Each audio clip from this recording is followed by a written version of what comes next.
Bismillahirrahmanirrahim. Alhamdulillahilladzi anzalal Qur'ana ala 'abdihi wa rasulihi Muhammad ibn Abdullah liyakuna basyiran wa nadhira wa sirajan munira. Kita lanjutkan membaca kitab Mukhtasar Tafsir Al-Baghawi. Tibalah saatnya kita memasuki ayat yang ke-46 yang terdapat di dalam surah Al-Baqarah. Kita baca ayatnya sebelum kita membaca mukhtasar tafsirnya. A'udzu billahi minasyaitonir rajim. Alladzina yadhunnuna annahum mulaqu rabbihim أنهم ملاقو ربهم وأنهم إليه راجعون الذين yaitu orang-orang yang yadhunnuna mereka meyakini annahum sesungguhnya mereka mulaqu rabbihim akan bertemu dengan Rabb mereka wa annahum dan sesungguhnya mereka ilaihi hanya kepada Allah raji'una akan kembali. Ayat ini sambungan dari ayat yang sebelumnya yang menjelaskan tentang siapakah orang yang khusyuk. Kalau di ayat sebelumnya Allah memerintahkan agar meminta tolong kepada Allah dengan cara bersabar dan mengerjakan sholat. Dan hal itu sangat berat sekali kecuali orang yang khusyuk. Artinya sholat dan sabar itu hanya orang yang khusyuk yang akan merasakan itu ringan.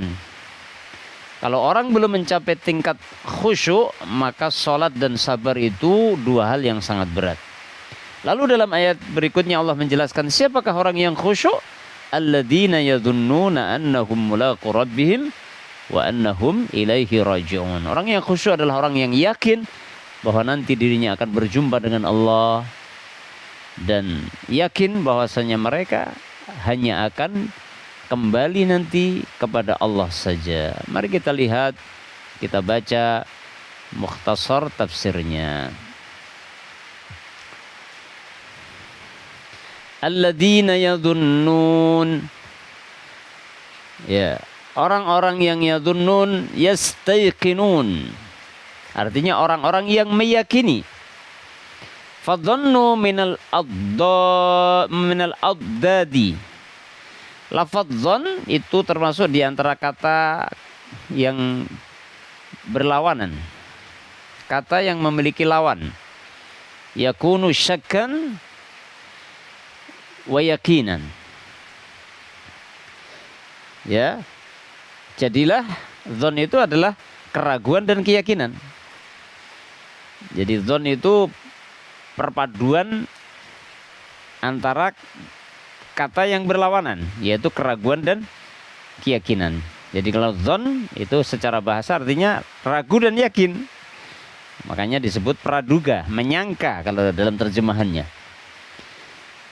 Karrojai seperti roja, harapan itu yakunu adalah amnan wa khaufan, rasa aman dan rasa takut. Ini namanya orang berharap itu kan ya ada rasa aman dan ada rasa takut. Ya. Adapun di sini Imam Baghawi menafsirkan yadhunnun artinya yastayqinun, berarti orang yang khusyuk adalah orang-orang yang yakin. Yakin apa? Annahum mulaqu, sesungguhnya mereka akan bertemu, ay mu'ayinu rabbihim. Artinya bertemu adalah melihat langsung. Nanti di akhirat melihat langsung. Melihat mu'ayinu rabbihim, melihat dengan mata kepala. Melihat Allah dengan mata kepala fil akhirati, di akhirat. Jadi orang yang khusyuk itu benar-benar yakin bahwa nanti akan bertemu Allah, melihat langsung Allah dengan mata kepala. Wa huwa ru'yatullah, yaitu melihat Allah. Wakila, dan dikatakan al-muradu minal liqa'i as-sayrurati ilaihi. Yang dimaksud dari liqa pertemuan adalah as-sayruratu, adalah melihat bentuk. Melihat bentuk diri Allah yang maha indah ya. Jadi ada yang berpendapat yaitu melihat Allah, bertemu Allah dalam artian melihat bentuknya Allah yang begitu indah, begitu sempurna. Wa annahum, dan meyakini bahwasanya mereka ilaihi, kepada Allah akan kembali kepada Allah, fayajzihim, kemudian Allah akan membalas mereka bi'amalihim, dengan amal perbuatan mereka. Itulah makna khasyiin, makna orang yang khusyuk yang dimaksud dalam ayat yang ke-45. Dijelaskan makna khusyuk dalam ayat yang ke-46, yaitu orang yang khusyuk adalah orang yang yakin, meyakini dengan seyakin-yakinnya bahwasanya mereka akan bertemu dengan Allah Rabbul Alamin, bertemu dengan Allah dengan melihat langsung dengan mata kepala, dan meyakini bahwasanya mereka nanti akan dikembalikan hanya kepada Allah untuk menerima balasan amal. Allahu a'lam bishawab.